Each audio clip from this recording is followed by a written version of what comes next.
from someone. I'll move it. Okay, Council Maliki moves it. All those in favor of 313-25, please say aye. Aye. Opposed? Okay, the motion passes 7-0. 323-25. Her Honor the Mayor requesting authorization to transfer and expend $8,000 from Handicap Fines Disability Commissioner to account I won't go through the number, to the Access Disability Commission to conduct holiday targeted enforcement of the accessible parking violations from November 28th of 25 through December 26th of 25. This is something that we do every year. Jeannie, do you want to explain this one for us, please? Sure. Thank you, Councilor Gentile. Both co-chairs are here as well from the Commission on Disability, Ema and Jack. And yeah, you're right. It's the same thing. Sometimes the amount of money changes, and this time it did.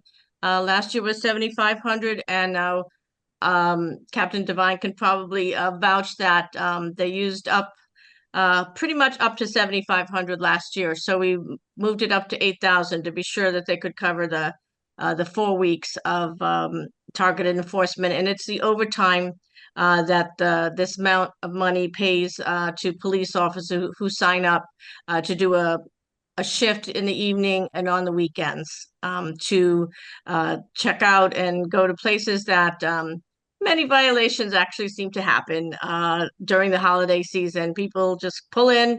I'll only be a minute. I'm just going to go pick something up or whatever. And yeah, and they're blocking an accessible space for someone who really needs it. So that's what we're doing. And we're also doing, I believe, but maybe Jack can say, a little education on the Facebook page of the police department as well. Okay, Mr. Sure. Lovett, did you want to share some info?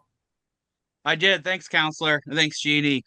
So last year, this committee, I believe Counselor Greenberg asked that an educational component be added to the Operation Access. So I definitely made note of that.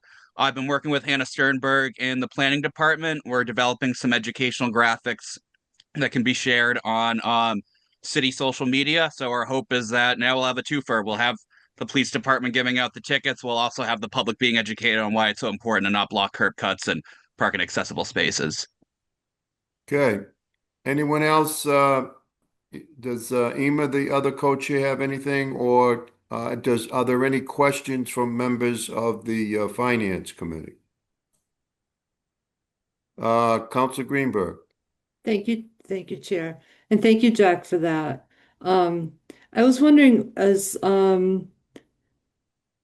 Uber drivers and Dash store drivers being targeted at restaurants for fast food pickup? I'll happily answer that. Last year when we did it, the officers were free to obviously go to the best area where they felt comfortable in getting obviously activity. My personal preference, I learned last year, was these DoorDash/Uber Eats drivers. I've been telling you, Counselor, and also Ms. Fairley, about a lot of these times these drivers just go in thinking they'll be in 5 minutes, 10 minutes, and sure enough, they are probably 5 or 10 minutes. But when one person says that time's 20 a night, next thing you know, that spot is now taken up the whole night long and taken away from people who need it. So personally, when I do the overtime this year, I will be focusing on the Dave's Hot Chicken. That's one spot where it's commonly done left and right. I've been told also to other spots on Needham Street where it's like this very tight parking, Uber Eats drivers and whatever drivers just kind of go in there really quickly. So we'll be targeting that area. We do find normal amounts of tickets for the holidays in the upper and lower malls. We check all those lots. And last year, the funds that we gave us, I think roughly around 7,500, like Ms. Fairley said, I think we brought in double that. I think, right, if Ms. Fairley can attest, but generally we write way more tickets than what the funds are for and generally justify whatever costs that are here. It's truly unfortunate that a lot of people think that, hey, I'm only in there for a few minutes or no one needs a spot since there's 4 of them. But unfortunately, people do need it and people are taken up by people. I mean, it's sad, but we're doing our best to enforce it. Thank you, Captain. I really appreciate it. May I also suggest Newton Corner, the Popeyes, right there near Bertucci's. That's another hot spot. Thank you for letting us know. And Yeah. if you would say anything, please happily let us know, and we'll put that on the list of spots or good ideas for people to go to. And Okay. we have no problems finding the tickets, unfortunately. Thank you so much. Okay. Are there any other questions from committee members? Okay, Council Greenberg, would you like to move it? Yes, please. Move to approve. Okay. 323-25 has been moved. All those in favor, please say aye. Aye. Opposed? Abstentions? Okay, again, the item passes 7-0. Next item, top of page 2 of our agenda, 281-25. Councilor Downs and Grossman requesting to amend city ordinances to modernize parking fines in line with surrounding communities and to deter unsafe parking. This item was approved by Public Safety and Transportation 7-0. Councilor Grossman, Captain Devine, however you folks want to present it, I'm happy to have you take it from here. Thank you. Why don't I give just a brief overview of what the committee's meetings in action were. Okay, I saw that Captain Devine is here tonight. David Kozis is here, as well as attorney Jennifer Wilson, who also helped on this. And Councilor Downs did a lot of the behind the scenes work working with those folks. So these two different items, 281-25, the parking fine revision, and the next one, 365-24, you'll see in the backup materials that the ordinance changes that accompany them are sort of collectively presented in the backup. And I had also included in the PS&T backup, which I see, Mr. Chair, that you included here, excerpts from our PS&T reports just to give everybody the context. So with respect to the parking fines, we actually discussed this many more times than is kind of reflected just looking at this agenda, because we had a different docket item for it, which had not been referred to finance. And then this new item had been just recently docketed, so we could make sure it was properly referred to finance. So on probably 4 or 5 occasions, what we did is essentially went over all of the parking fines that we have and had a chart up about all of our surrounding communities and what the respective fines and fees were. And we were looking for places that we were out of line. I think all of the changes that you see reflected in the back are, they're not enormous in my view. And Captain Devine, if you wouldn't mind speaking up about this one as well. We also made an attempt to clean up the ticket because there were a number of categories where the parking control officers had a couple boxes that they could check for a fine, and we were not able to identify, Captain Devine and the parking control officers were not able to identify either what that fine was supposed to mean or it was never utilized. So that is how we landed on the particular recommendations that are before you in the backup. Captain Devine, do you want to add to that? No, you very well said on your part. I would let's just add that these ticket books that we've gotten were written many, many years ago. We're talking about 3-4 decades ago when the parking situation was different, fines were different. When the subject was brought up last year, we started this conversation. I asked some of the PCOs, the parking officers, if they ever use these certain fines, and they said they didn't even know what they are. So this is a good way of when we order the new books, we can clean it up a little bit, have the fines reflect obviously what today's parking problems are, and just adjusting to what the current situation is. Right. I also there are a number of other members of the PS&T committee who are also on finance. So if anybody wants to, add comments or thoughts on it, definitely let us know. And Attorney Wilson, I know I saw you on here. I don't know if she's available. Oh, there you are. Yep. Anything that you want to add? No, I think you and Captain Devine covered everything from the changes that need to be made in the ordinance and then the changes that could just be made from updating the ticket book. Okay, so that's really all we have, Mr. Chair. Thank you. Council Grossman, I am out of town. I don't have my backup right in front of me. The issue that I talked to you about a little bit, you know, the resident parking, is that part of this item or the next item? That's the next item, which is Okay. 365-24. It involves the same ordinance, so the changes are in the same backup materials as the item we're talking about right now. But I kept what I've mentioned so far simply to the parking fine revisions and Okay. not to the residential parking program and fee structures, which is the next item. All right, let's just keep it to the item that you were talking about originally for now. And I can ask my question when we get to the next item. Any questions or comments from members of the committee on 281-25? Okay, Jeannie, did you have something? Yeah, I just didn't know about this one, and I'm just hoping that the accessible parking fines were not in this list. I didn't see the backup, which are 200, and the second offense and more is 300 for blocking curb cuts, and also for, you know, being in a parking space without accessible parking space without the placard. I take it they're not in this list. They were not edited. We actually talked about increasing them and determined that we are not able to because state law, maybe Attorney Wilson, maybe you remember that state law, I believe, actually dictates what the numbers should be. And I believe we're already actually a bit above state law. I believe And the it's a committee- $300 maximum. No, so we're allowed to go up. up to 300 even for the first Okay. offense. Okay. There was one that I know that, what was it then? Bus stop illegally parking, Attorney Wilson? There's one of them that I know we were. The bus was bit north. 100, yes. I think that we so- are at all of them. I don't think that we're over any of them. I thought we Pardon were me? over something, but maybe Counselor Downs, or maybe perhaps it was the curb cut. I remember Counselor Downs mentioning that we were above on one of them. I had thought that it was the accessible spaces one. In any case, I'm happy to be mistaken and corrected. We didn't change them. In fact, we were looking to increase them because we Okay, thought it that's was That's of what I wanted such to check. importance. Oh, Captain Devine has his hand up too, but we didn't make any changes to that.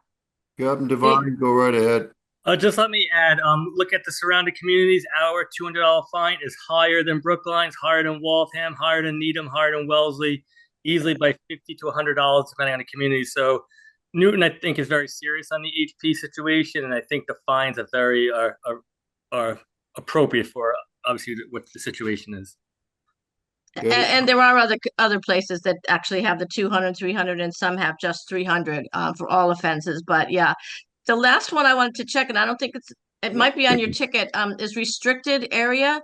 So we find people parking in the what's called the access aisle. It's the hatch marks next to the accessible space, adjacent. And I think that's like $25. Did you raise that one? So it was 20 and we raised it to 25. Oh, Which I Well- think, Captain Devine, maybe if you have that chart in front of you, maybe you can speak to why. But again, we looked at surrounding communities and basically went as high as other people went. for another time.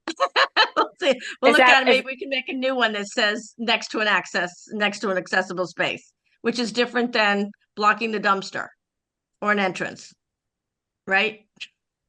It is. It's very Yes. important, and people pull Yes, right of in, course. even with the placard. Even with the placard, they pull in and park there. I've had phone calls from people with disabilities who either can't get out of their car or can't get into their car because someone's in the access aisle and they are using a wheelchair and cannot enter their van or car. Anyway, for another time, we'll look at that too, but perhaps we can just put it on the back burner for a little bit. But thank you very much. I really appreciate it. Okay, Council Malachi. Yeah, the only thing I was kind of surprised that the fire hydrant, not fire hydrant's 25, it's the fire lane, parking in or obstructing access, and fire station within 15 feet of the wall or directly across the street, that those are still at $15 and not raised to 25, and that, because they seemed like the safety thing. Captain Devine, do you recall what the genesis of leaving those, were they at the rate they are? No, Was- I'm looking at the sheet now. I don't see why we kept it or why we need to change it. Again, it's a citation or a ticket that's very seldom used because of the amount of few people do kind of violate that. So yeah, I don't have any information on that to add to this. I don't either. I mean, I recall we talked about a whole lot of these in detail. And if you look on page, I can't tell what number of the backup it is.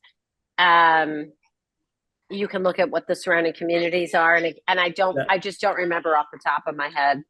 The surrounding communities like Waltham, Needham, and Wellesley all have 25, just like Newton for the hydrant.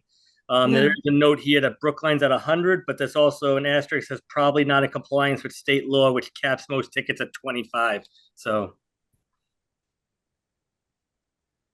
Well, I guess it doesn't make much difference in terms of the money we collect, but it also seems like it wouldn't hurt to make it consistent with the other fire-related locations. Attorney I Wilson, don't want do to cause you- a whole lot of trouble and make it have to go back to PF or anything, but maybe next time around we can look again. Attorney Wilson, do you recall if there were any restrictions from a state law perspective on those? It has the same restrictions for the $25 maximum, but there's nothing additional. All right, you all set, Council Maliki? Yep. Council Bixby, I was just gonna weigh on this, but I think we're good. Thanks. you all set? Yep. Okay, I see no other hands raised. Could I get a motion to approve the item? So moved. Who was that? Council Maliki? Me, Oh, Councilor Grossman. I'm sorry. All right, motion to approve. All those in favor, please say aye. Aye. Aye. Opposed? Okay, abstentions. All right, motion passes 7-0. All right, the next item is 365-24. Councilors Downs, Grossman, Leary, Farrell, Oliver, Danberg, Lipoff, and Lobovitz requesting a discussion and possible ordinance change on residential parking program and fee structures and whether these need adjustment. Council So Clerk? I'll review what we did, and then Captain Devine, it would actually be really helpful if you would chime in on this one. And this was the main reason that I wanted to include our previous reports in the backup, because we had discussed on a number of occasions how this program was working, and essentially that in the areas of the city where we have the opportunity for residents to buy a permit to park on their street, that costs $25 currently, but visitor permits were free. And essentially, the net result of that is that the vast majority of people who came in to get their parking permits were taking the free visitor permits and not paying for the residential permit. And the committee thought that incentive structure did not make sense. And we debated a number of different iterations of how we should go about this. My family is like all attacking me at the same time. My father is here and is supposed to be corralling the children, and it is not going well. In any case, we debated a bunch of iterations. You can see in the back that after talking about the pros and cons of the different structures, we ultimately, in a straw poll and then in our final committee vote, decided that we thought there should be an equal cost to a resident permit and a visitor permit, both to reflect the fact that, parking on our streets, in our view, should have, a cost associated with it, as well as the work that it takes for Captain Devine and his team to run and enforce this program. But Captain Devine, if you wouldn't mind taking it from here, and in the meantime, I'm going to take the opportunity to move locations to a quieter spot. So go for it. Sure. Being in charge of the traffic bureau, we obviously are the ones who hand out the parking permits. I find, I relate this to Councilor Grossman and the rest of the PSD, that most of the people who come in will now just ask for 2 visitor permits and not get the sticker. So essentially, I would say 60 to 70% of people would just get these parking permits for free, because the way written up now is if someone wants a sticker, it's $25, the 2 guest passes are free. So people now know if they come and just ask for 2 guest passes, they can bypass the $25. And obviously the city is not getting funds needed for whatever they want to do with it, and et cetera. It's just kind of a loophole.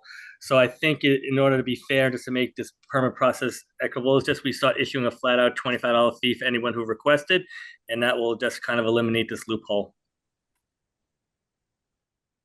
And Attorney Wilson, I don't know if you want to talk about the ordinance change, and actually I know David Kozis is here as well. David had pointed out to us that we have also been using the visitor permits as a bit of a back end way in parking districts, particularly around schools, to give staff the appropriate ability to park on the streets where we have a designated number of teachers who could park on a certain street, etc.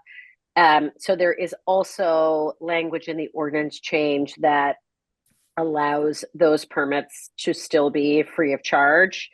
That is, let's see if I can give you the correct. It's section 19202, subsection C, and then underneath that, subsections 2 and 3. Attorney Wilson, I don't know if you want to add any commentary to that, or Mr. Kozis. Yes, David and I worked together.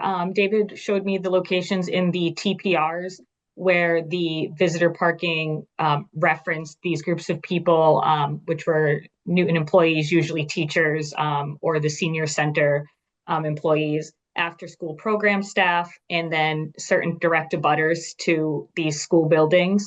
So we included all of the groups from the TPRs in this exemption from the visitor parking, so that those would still be available free of charge as they are now. And we will also be updating the TPRs to make that clear.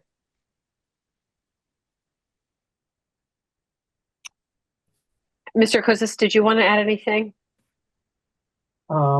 Yes, I guess, well, it was all pretty much covered. The only remaining thing that I can mention is that we are scheduling a traffic council meeting on December 11th. So I'll add an item to that agenda so the traffic council can vote on those TPR changes that Attorney Wilson had provided the language for us. And then we have the 20-day appeals period that brings us to January 31st. So we should be good for the beginning of the year pending the vote here tonight on the city council. So that's the general overview, Mr. Chair, and however you want to take it from here. Anyone on the committee have a question before I ask mine? I don't see anyone. So Captain Devine, and David, this was probably mainly for you two folks. So I was asking Chair Grossman about the reason for this change, and I was surprised to hear that people actually do an end run and just go for the visitor passes. In a way, that's a little disappointing because it's a pretty good benefit, in my opinion, for the $25. And I live in one of these areas because I'm right by LaSalle University. So what I do is, I go in and I buy my 2 resident parking from my house, my own cars. And so that's $50. And then I ask for the visitor passes. So I guess what's going to happen now is that now will go to $100, which was doubled. And so it's kind of like, I feel I've always done the right thing by getting the regular passes first and paying for them, and then getting the visitor passes in addition for when I have visitors. So I don't know, it might be a little bit of an unintended consequence, but that's the issue that I wanted to raise. Certainly, Captain Devine and Mr. Kozis, you guys should speak to it. Mr. Kozis had made us a chart sorry, the pages of the backup, at least in the screen that I'm looking at, aren't labeled, but Mr. Kosis had made us a current scenario and then an option A and an option B scenario. And and they were sort of different tables, where down the left it says the number of resident stickers purchased, and across the top it's the number of visitor permits purchased and what the various fees could be. And one of the options that Mr. Kosis had laid out was exactly what you're saying, Mr. Chair, that, you know, we could either do like a buy one, get one situation or a buy two, get two. We debated it as a committee, and my recollection, I think it's reflected in one of these reports, is that on a vote of 6-2, the committee voted for option B, which was every permit is $25.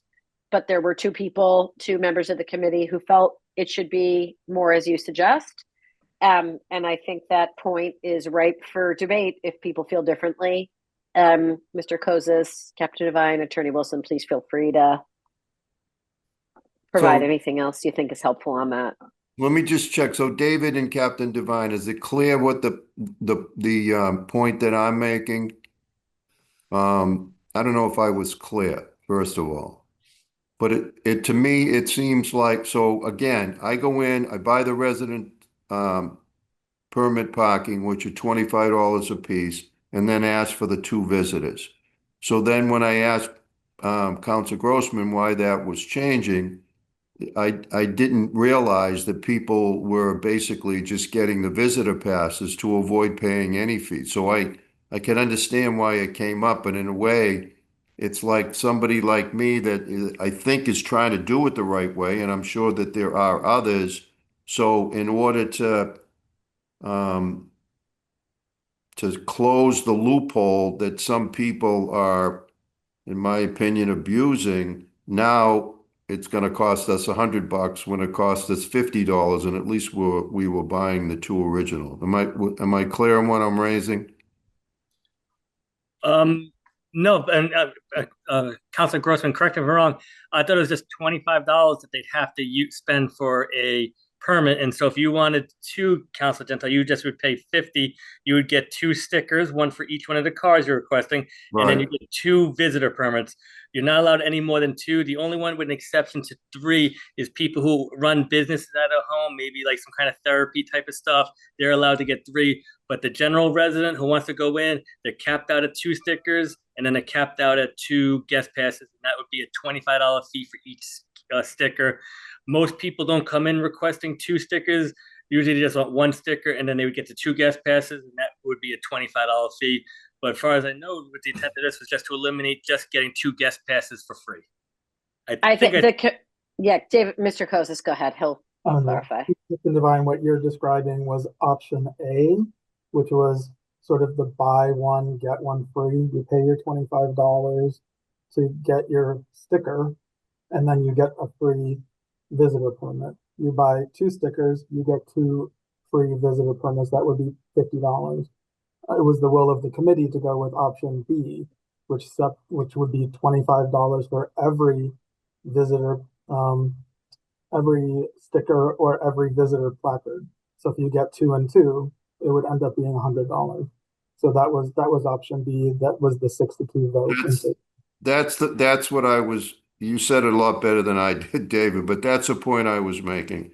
Right now, today, you go in, you get 2 residential stickers and 2 visitors for $50. And this change, and again, I understand why it came up. I wish it didn't have to come up, and people were just paying their $50 and getting 4 stickers.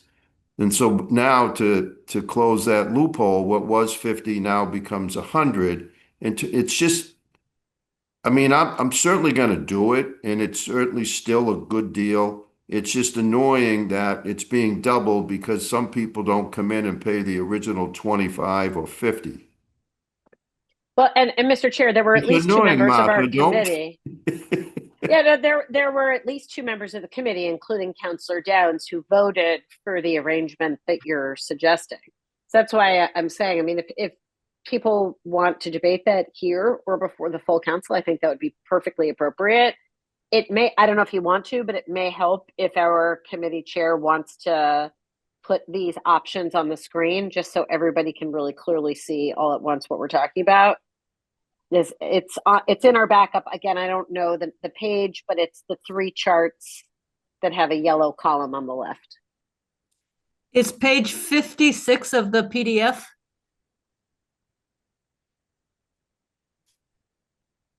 You know, but the other thing is if everybody else on the committee is fine with the change, I'm certainly not going to bring it up at full council. So I just wanted to bring it to Captain Devine's attention to just see, you know, if what he thought and David's. Yep. And here, everybody can look at it this way, which I think will really help ground the conversation. So the David, maybe you want to go over it since you created these.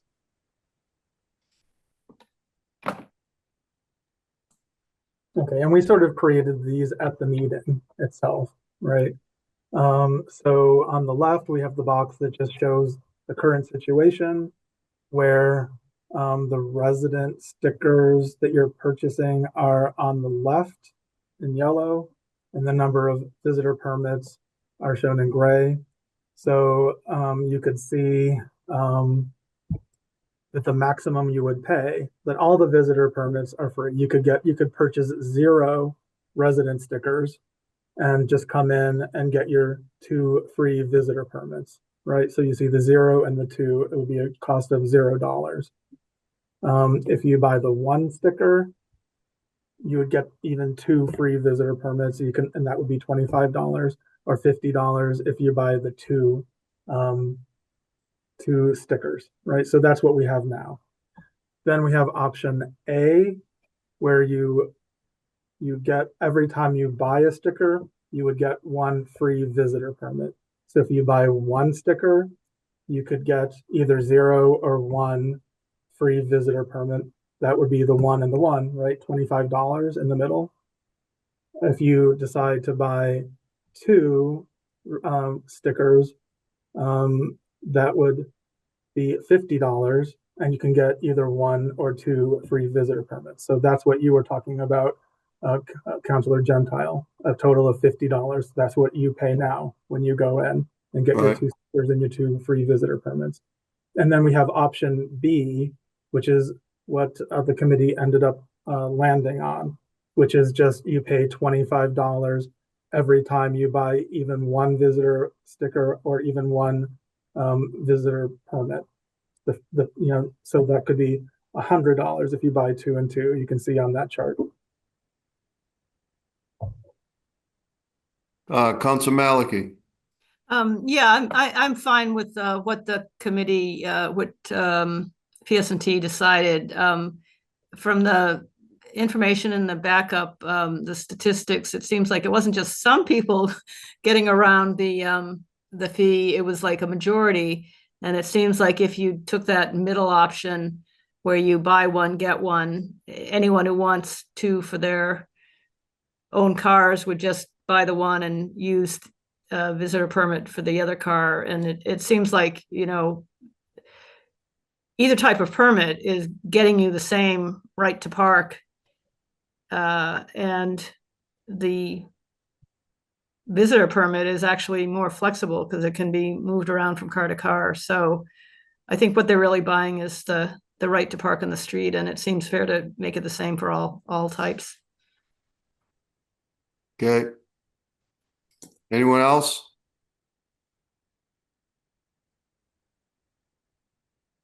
Are we good with the, okay, we're back, good. Anyone else have a comment? All right, is there a motion? I'll move approval. Okay. Any other discussion? So we're moving the item as approved by Public Safety and Transportation. Seeing none, all those in favor, please say aye. Aye. Aye.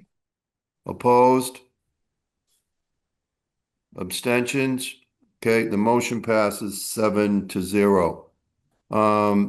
Thank you. I think that's it for Captain Devine and Mr. Kosis.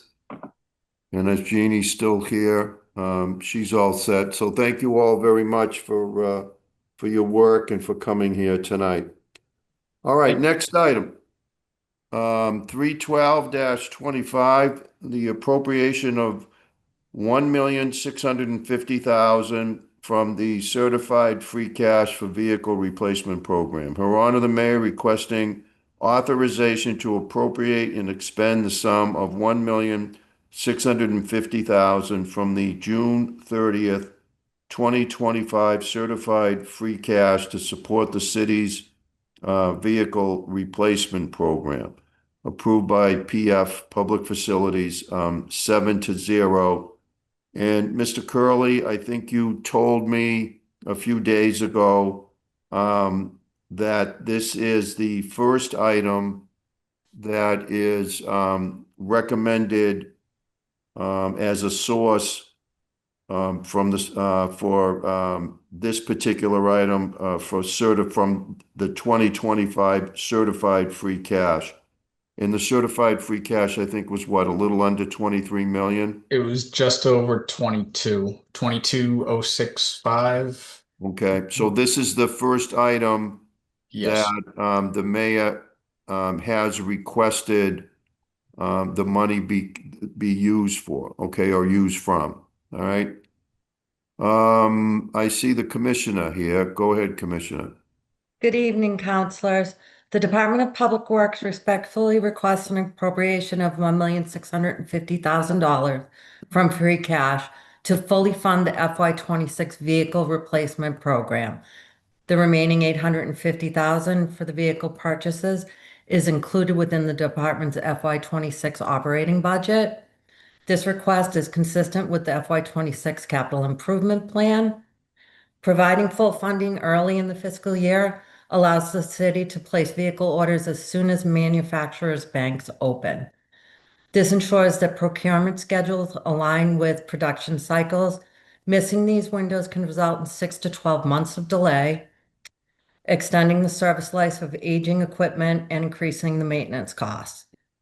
Early ordering also delivers financial benefits and can save the city $50,000 to $75,000 annually by avoiding model year increases and late procurement markups. Delayed orders typically increase costs by 3 to 5% per vehicle. Timely replacements reduce repair expenses, minimizes downtime, and improves operational reliability across city departments. The Public Works Department also evaluates the availability, operational feasibility, and life cycle costs of electric and hybrid vehicle options where suitable models exist and can meet the city's operational requirements, including load capacity, duty cycles, and charging constraints. We prioritize including these technologies into the fleet to support our sustainability and climate goals. Thank you for your consideration. I'd be happy to take any questions. Questions? Okay. I'll move approval. Okay, Council Grossman has moved approval. All those in favor, please say aye. Aye. Aye.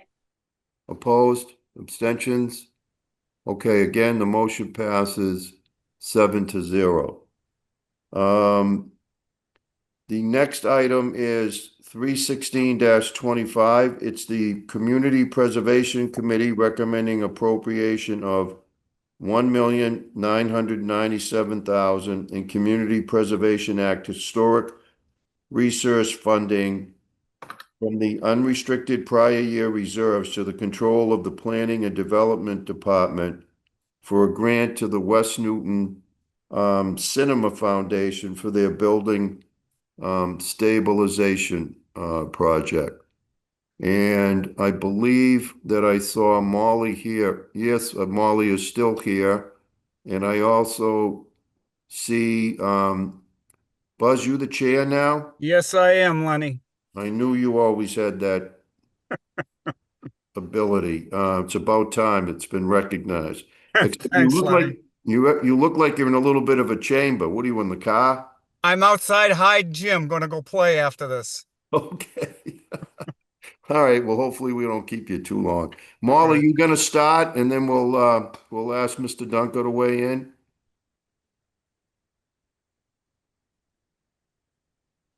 Molly? I'll start real quick. I am getting warnings that my internet connection is unstable, which is unfortunate because I'm at City Hall. Um, but if I freeze, just bear with me a second. I think it should clear up.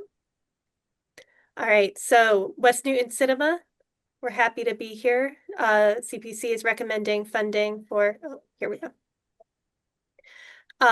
For 1.997 million. The funding will include a roof replacement and repair of all egress doors, electrical service, interior and exterior installation, upgraded water service, and interior work in the lobby and vestibule that will repair water damage that has happened through the years. The building is eligible to receive historic resource funds. It's listed in the National Register of Historic Places as part of the West Newton District. It's a 1937 building. And all the work described is eligible because it falls under the Secretary of Interior standards for rehabilitation. This is what the ceiling looks for now. I've shown this at ZAP too. And again, I'm sorry, Elizabeth, for putting the cinema's business out there, but this is why we're proposing or we're recommending and they're proposing these roof repairs, which is the largest portion of the project budget. So it's a 50% match for a total of 3.994 million. Recommended out of the unrestricted prior year reserves. These are the current balances. And it's all coming out of that second account there. I had previously earmarked the historic reserves for a different project, and those are now free. We talked at ZAP about changing the funding source to be that account, but that's no longer the case. The docket item is correct. We're going to use the historic current year funds for another project in the future. We have a few more that might be coming in soon. This is the Art Deco lobby of the West Newton Cinema. If you're not familiar, I hope most of you are familiar, but if you're not familiar, a few special topics. The first is that at the CPC meetings we've had, both for the prior phase of work, which was a feasibility study for 98,000, and for this proposal, we've talked about how accessibility is an issue, and how only 2 out of the 6 theaters are currently accessible. This phase of work would prepare the cinema for an elevator addition and or installation. Mostly the building. I'm sorry, I'm losing my voice.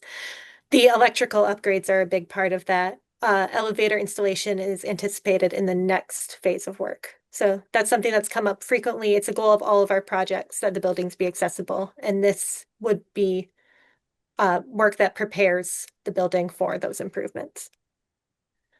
Another topic that came up a lot at ZAP is future phases of work. This is the cinema's first phase of work for a much larger project.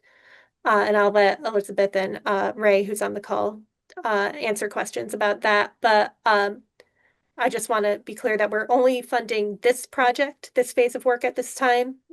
The funding awarded tonight, this 50%, is not indicative of funding in future phases. Those would all be their own unique proposals. So we're just concentrating on this current phase, which is this building stabilization work right now. One thing I didn't put on the slide, but should be noted, is that we hope that by doing this sort of essential stabilization work now, Elizabeth and the West Newton Cinema Foundation are able to more easily raise money over the course of their project too, because water isn't coming in through the ceiling. That's all I have. I know Buzz, Elizabeth, and I think Ray are all here to answer questions. All right, Mr. Dunker, did you want to say anything at this time? Yeah, the only thing I want to clarify is I voted for this because it's stabilizing a historic structure, and we're preserving a historic structure by the roof is leaking, and the building would be no good if we didn't come up with this money.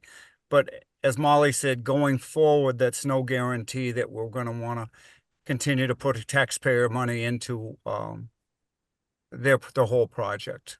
We'll take that as it comes. That's all. Okay. Elizabeth, did you have anything you wanted to add right now? That's okay, unless there are specific questions. Okay. All right, let's start with Council Maliki. Okay, thank you. Yeah, I'm obviously, being from West Newton and going to this theater my whole life, basically, really pleased that it's being stabilized and really happy with the work that's going on.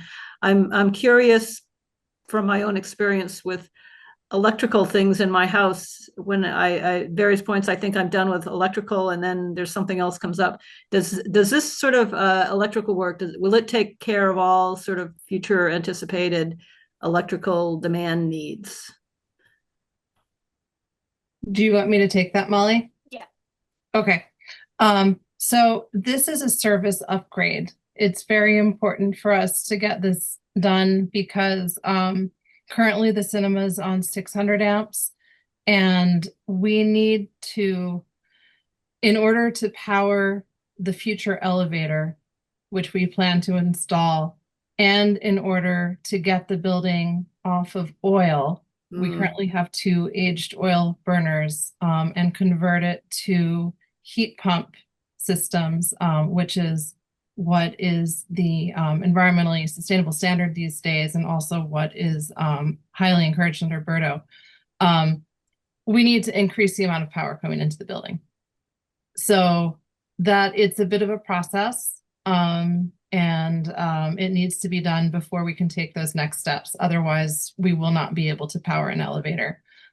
So this is really important for us in terms of operating and being able to offer accessibility to everyone in the community. Currently, the 4 upstairs theaters are not accessible to anyone who can't handle the steps, as many of you who have been there know. So this will be a game changer for us.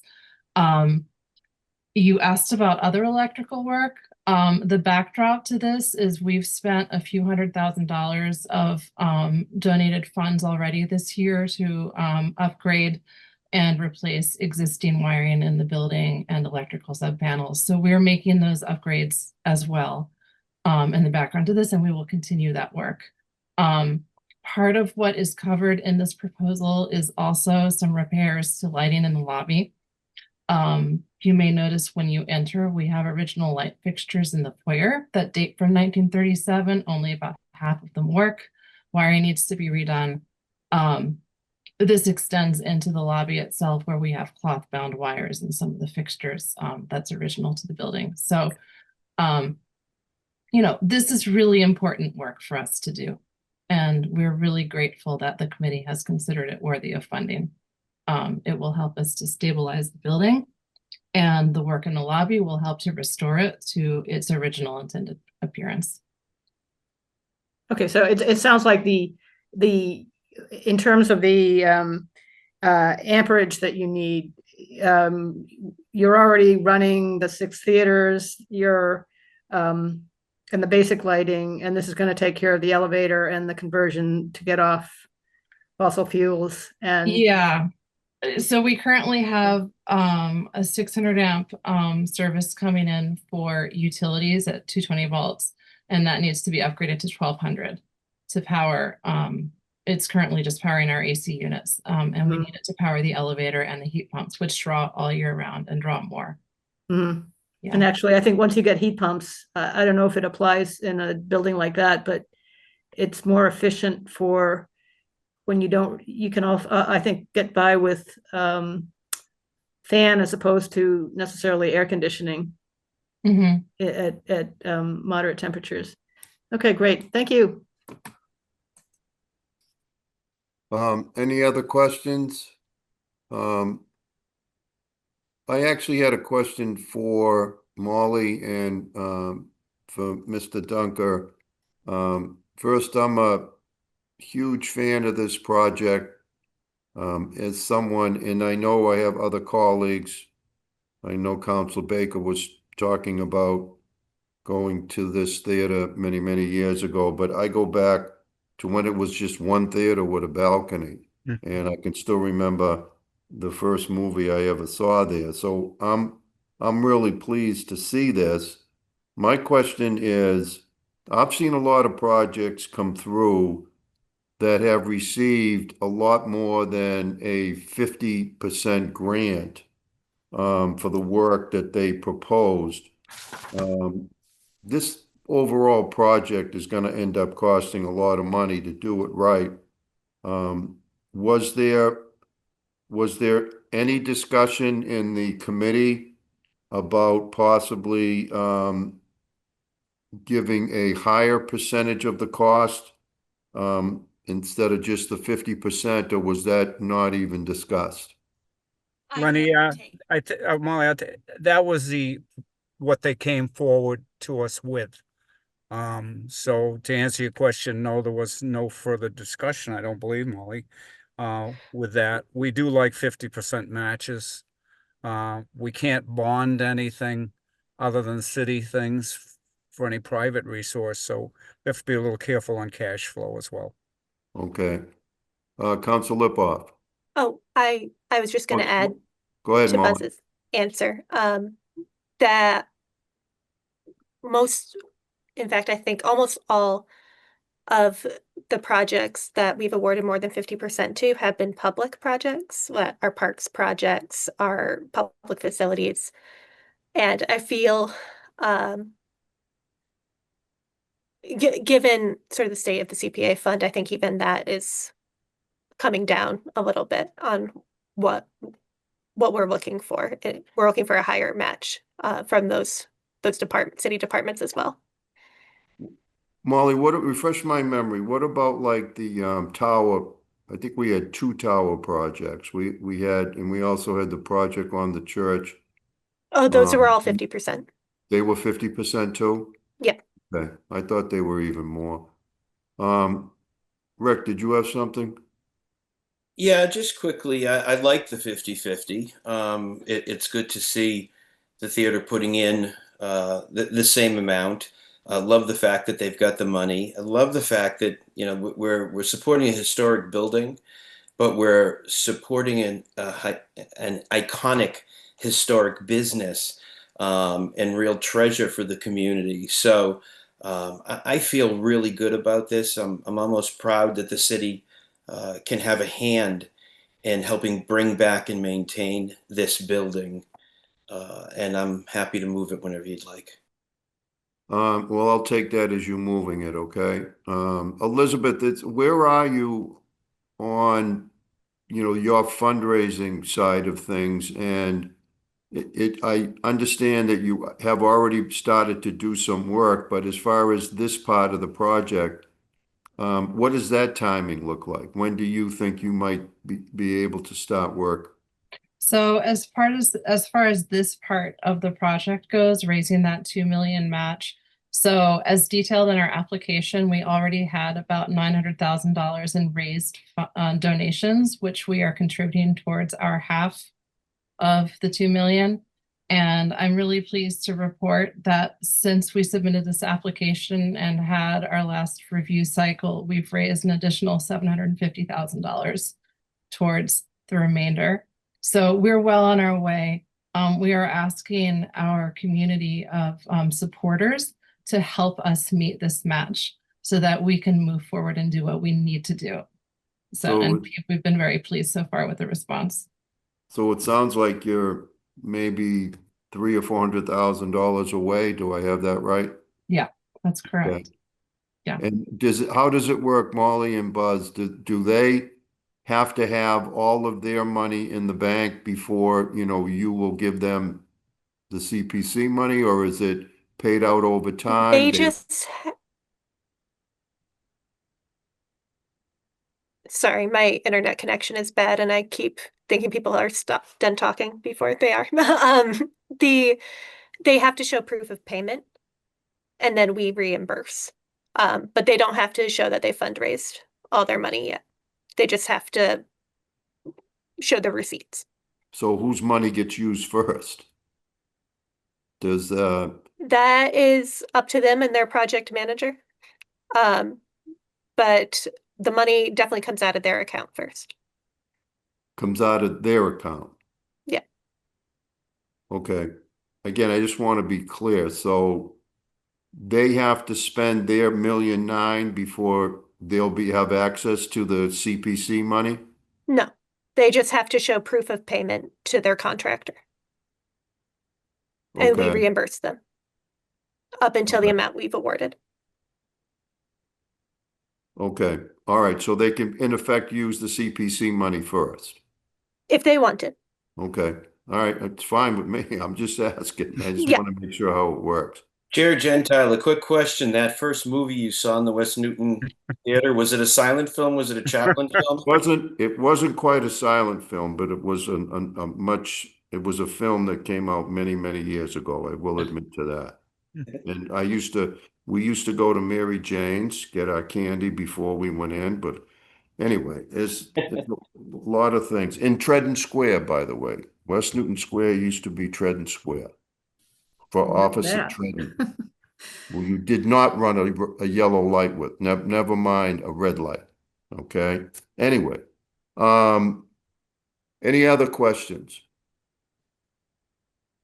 All right, seeing none, Council Lipoff already moved approval. All those in favor, please say aye. Aye. Aye. Opposed, abstentions? All right, motion passes 7-0. The next two items, 318-25 and 29. Thank you. Thanks, Lenny. Thank you, Buzz. Hey, Buzz, I'm gonna have a lot of time in my hand if you need an older, stiff, big man to come up. I was going to mention that, Lenny, Mondays and Wednesdays. I will be in touch with you. All right. Buzz plays the hour before I do on Wednesdays. You Okay. see each other every week. All righty, guys. Thank you very much. All and, right. and Lenny, thanks for everything over the years with the Parks and Rec stuff that we've done.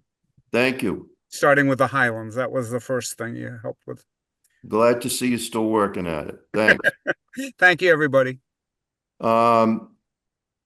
Okay, the next two items are issues related to the workers' compensation program. The first one is 318-25. That's the item that I docketed on behalf of the Finance Committee. In particular, Council, I think Humphrey and Grossman were interested in having the general discussion that the administration suggests that we have instead of the more specific item, which is 299-25.